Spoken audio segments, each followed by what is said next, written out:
सत श्री अकाल। लाल किताब के फरमान में आपका स्वागत है।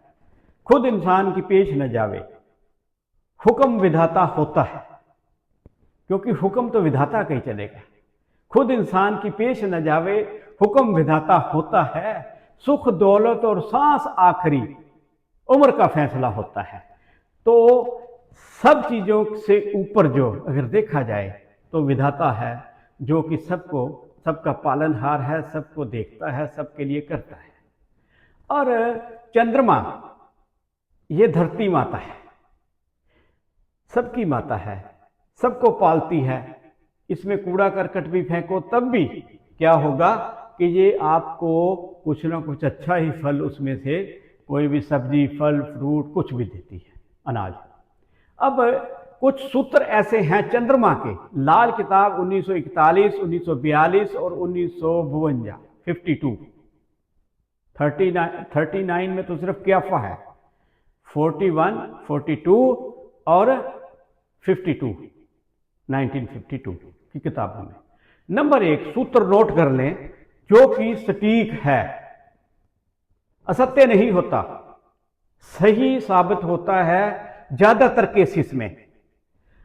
अगर चंद्रमा किसी व्यक्ति का पहले भाव में है, खास करके औरत का, और शुक्र 7वें में है, तो नूह सास का प्यार जो है वो मां बेटी जैसा रहेगा।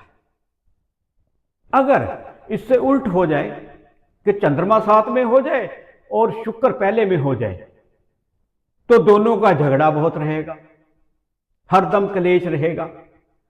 तो इसलिए ये सूत्र मैंने देखा है कि काफी हद तक जो है वो सही पाया जाता है। नंबर 2, चंद्रमा 3 मंगल 4 में भी हो तब भी समझ लें कि मंगल बद नहीं होगा, क्योंकि 1941 वाली पुस्तक में लिखा है, लाल किताब में, कि चंद्रमा 3 मंगल बद मंगलीक न होगा, शिवजी बन के दया करेगा।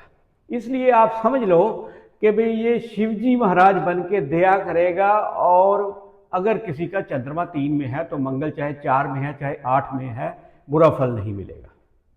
तीसरा, चंद्र 4 बृहस्पति 10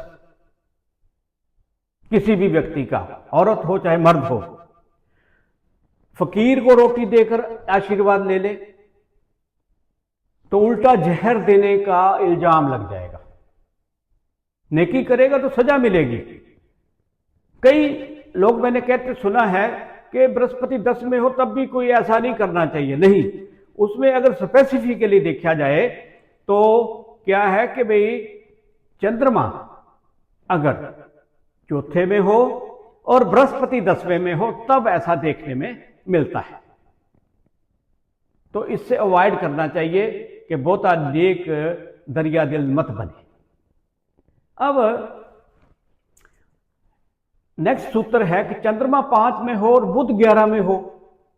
चंद्रमा 5 में और बुध 11 में हो तो क्या है कि राज दरबार, समुंदर पार, जैसे विदेशों में लंबे लंबे सफरों के नेक नतीजे मिलते हैं। ऐसा व्यक्ति मोती निकाल कर लाता है समुद्र में से, मतलब उसको सफर से लाभ होता है। अब चंद्रमा 5 में हो और सूर्य 11 में, तो व्यक्ति की उम्र पर थोड़ा सा, बच्चे की उम्र पर, कोई भी हो, लड़की लड़का, तो उस पर भारी होता है।